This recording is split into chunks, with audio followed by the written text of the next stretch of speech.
Hello everyone, welcome to Legal Update, and today's topic for discussion is Hindu marriage validity not affected by non-registration. Why news? Recently, the Allahabad High Court in X versus Y ruled that Hindu marriage does not become invalid merely because it is not registered, clarifying that the family court cannot insist on the production of a marriage registration certificate in a mutual divorce petition. Background of the case: the petitioner filed a mutual consent divorce petition under Section 13B of the Hindu Marriage Act 1955, but the family court insisted on submitting a marriage registration certificate. The marriage solemnized in June 2010 was not registered, and the petitioner sought exemption from submitting the registration certificate, arguing that registration is not mandatory for the marriage's validity under the Act. The family court relied on Rule 3 Clause A of the Hindu Marriage Act and Divorce Rules 1956 and rejected the exemption plea, insisting that a marriage certificate must be attached to the proceedings. The petitioner challenged this order in the Allahabad High Court, arguing that non-registration does not invalidate the marriage and the Uttar Pradesh Marriage Registration Rules 2017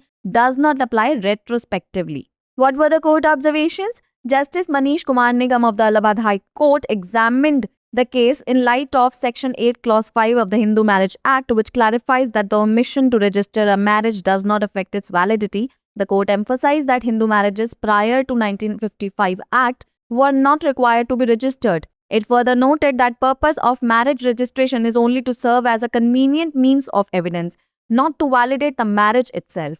The court observed that the Uttar Pradesh Marriage Registration Rules 2017 does not apply retrospectively, and therefore the petitioner's marriage solemnized in 2010 cannot be deemed invalid for non-registration. What were the provisions involved? First, Section 8 of the Hindu Marriage Act 1955, which deals with the registration of Hindu marriages, stating that registration is not mandatory and its absence does not affect the validity of the marriage. Second is Rule 3 Clause A of the Hindu Marriage and Divorce Rules 1956, which requires the submission of a marriage certificate where available, but only applies if the marriage has been registered.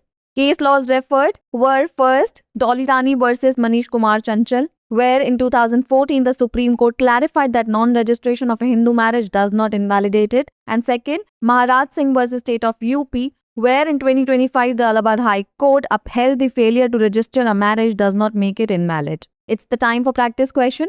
Which of the following is true regarding the registration of Hindu marriages? Option A, marriage registration is mandatory for all legal purposes. Option B, a Hindu marriage is invalid without registration. Option C, registration of marriage is non-mandatory but serves as evidence. And option D, registration of marriage is required for divorce proceedings. Pin down your answers in the comment section below.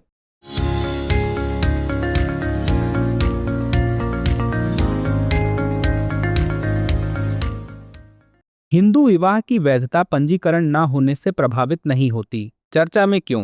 हाल ही में इलाहाबाद उच्च न्यायालय ने x बनाम Y मामले में फैसला सुनाया कि एक हिंदू विवाह केवल इसलिए अमान्य नहीं हो जाता क्योंकि यह पंजीकृत नहीं है। यह स्पष्ट करते हुए कि पारिवारिक न्यायालय आपसी तलाक याचिका में विवाह पंजीकरण प्रमाणपत्र प्रस्तुत करने पर जोर नहीं दे सकता है। मामले की पृष्ठभूमि: याचिकाकर्ता ने हिंदू विवाह अधिनियम 1955 की धारा 13B के तहत आपसी सहमति से तलाक की याचिका दायर की, लेकिन पारिवारिक न्यायालय ने विवाह पंजीकरण प्रमाणपत्र जमा करने पर जोर दिया। जून 2010 में संपन्न विवाह पंजीकृत नहीं था और याचिकाकर्ता ने पंजीकरण प्रमाणपत्र जमा करने से छूट मांगी, यह तर्क देते हुए कि अधिनियम के तहत विवाह की वैधता के लिए पंजीकरण अनिवार्य नहीं है।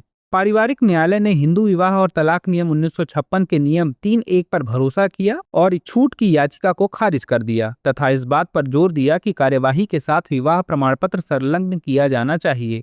याचिकाकर्ता ने इस आदेश को इलाहाबाद उच्च न्यायालय में चुनौती दी, जिसमें तर्क दिया गया कि पंजीकरण न कराने से विवाह अमान्य नहीं हो जाता है तथा उत्तर प्रदेश विवाह पंजीकरण नियम 2017 पूर्वव्यापी रूप से लागू नहीं होते हैं। न्यायालय की टिप्पणियां: इलाहाबाद उच्च न्यायालय के न्यायमूर्ति मनीष कुमार निगम ने हिंदू विवाह अधिनियम की धारा 8(5) के संदर्भ में मामले की जांच की, जिसमें स्पष्ट किया कि विवाह का पंजीकरण न कराने से उसकी वैधता प्रभावित नहीं होती है। न्यायालय ने इस बात पर जोर दिया कि 1955 के अधिनियम से पहले हिंदू विवाहों का पंजीकरण अनिवार्य नहीं था।